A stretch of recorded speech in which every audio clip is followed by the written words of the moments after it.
Mit navn er Jakob Mørk, og mit navn er Andreas Sandav. Vi har længe undret os over, hvad demokrati egentlig er. Derfor har vi sat os for at undersøge det nærmere på Fredericia Gymnasium. De to spændingsfyldte drenge satte sig ned og slog hovederne sammen. De indså hurtigt, at de havde brug for en stor bunke begynderviden. De startede med at lave en plan, som skulle hjælpe dem godt på vej. Første del af planen gik ud på at få en faglig definition af demokrati. Vi er lige i gang med at stille op til et interview. Vi har fået arrangeret med en historielærer her fra Fredericia Gymnasium. Vi har tænkt os at stille ham en række spørgsmål. Det handler om demokratiets historie i det gamle Grækenland og Athen og sådan noget.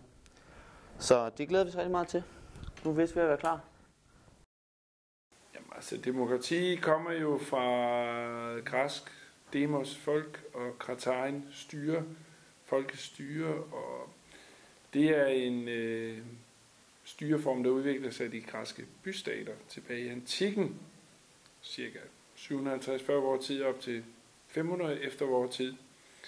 Og det er især Athen, man udvikler det direkte demokrati, hvor man har en folkeforsamling, og så har man nogle sager, man behandler, og så bliver der stemt efter dem ved håndsrækning.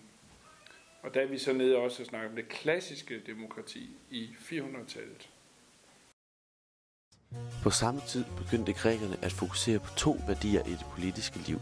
Disse to værdier byggede på lighedsprincippet. Alle borgers ret til at tale i den styrende forsamling og lighed i politiske rettigheder.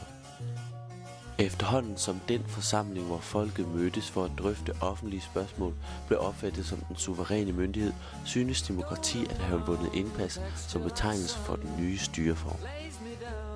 En af datidens demokrater udtalte sig således: en mand, som ikke interesserer sig for politik, er ikke bare en mand, der passer sig selv. Det er en mand, som ikke passer ind her. Nu havde drengene styr på det punkt. Næste trin var at finde ud af, hvordan gymnasiedemokratiet var opstået i sin tid. Dette håbede de også, at historielærer Tommy Skov kunne hjælpe dem med. Vi skal tilbage til ungdomsoprøret for at have et opgør med det, man kalder undervisningsautoriteter og den mere eller mindre gammeldags skole.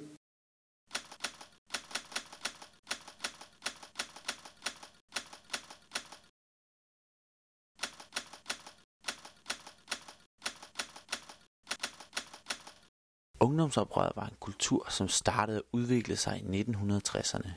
Kort sagt startede det på grund af en kløftdannelse mellem forældre og unge. Forældre til unge havde både oplevet 30'ernes depression og en bid af 2. verdenskrig, og tog derfor ikke noget for givet. De unge havde aldrig oplevet andet end et land i medvind og fremgang, og tog derfor meget for givet. Dette dannede kløfter mellem unge og voksne og skabte ungdomsoprøret.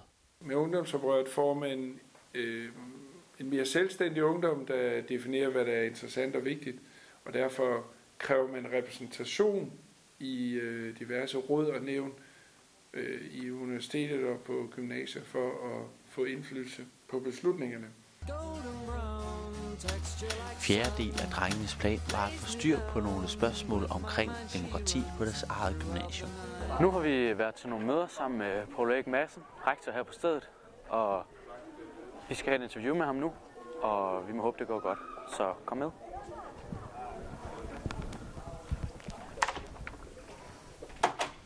Når vi taler om demokrati på et gymnasium, så er det vigtigt alt i alt at se, hvor er det, demokratiet udfolder sig henne. Jeg tror, det er vigtigt, at den enkelte elev oplever, at man har indflydelse ude i klasseværelset. Jeg har selv en forhistorie i forhold til det her. Jeg startede selv på et gymnasium, som var et helt nyt gymnasium på bar mark. Jeg havde fornøjelsen af der at være elevrådsformand i alle de 3 år, jeg gik der. Og det vil sige, at der oplevede jeg jo, og det var fra 68 til 71, der oplevede jeg jo, hvad det vil sige for en stor gruppe elever, at vi kom ind, og vi i den grad blev taget alvorligt. Det betød noget for mig. Jeg kan sige, personligt betød det noget for mig, og jeg tror også, at det betød noget for mig, for min videre gang i uddannelsessystemet. Men jeg skal så sige, at jeg har selv stået i spidsen for, dengang jeg var elev, for en elevdemonstration. Den helt præcise anledning kan jeg ikke huske, det var på Varde Gymnasium, og der var, vi havde ikke HF, men HF blev på landsplan blev angrebet, og vi synes det var fuldstændig urimeligt, og da jeg var elevrådsformand, så rejste jeg mig op, og så opfordrede jeg til, at vi alle gik hjem i protest. Rektor var stiktosset, men det gjorde vi.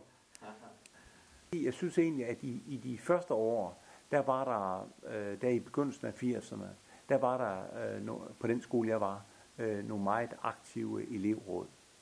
Men ellers vil jeg sige, hvis jeg ser hele perioden, så det der er meget karakteristisk, det er, det bølger op og ned. Og demokrati er noget, der hele tiden skal næres. Så nu har vi fået et bedre indblik i demokrati, både på skolen og i det gamle Grækenland. Vi håber, I fulgte med og lært lige så meget, som vi har. Det var alt for os for denne gang.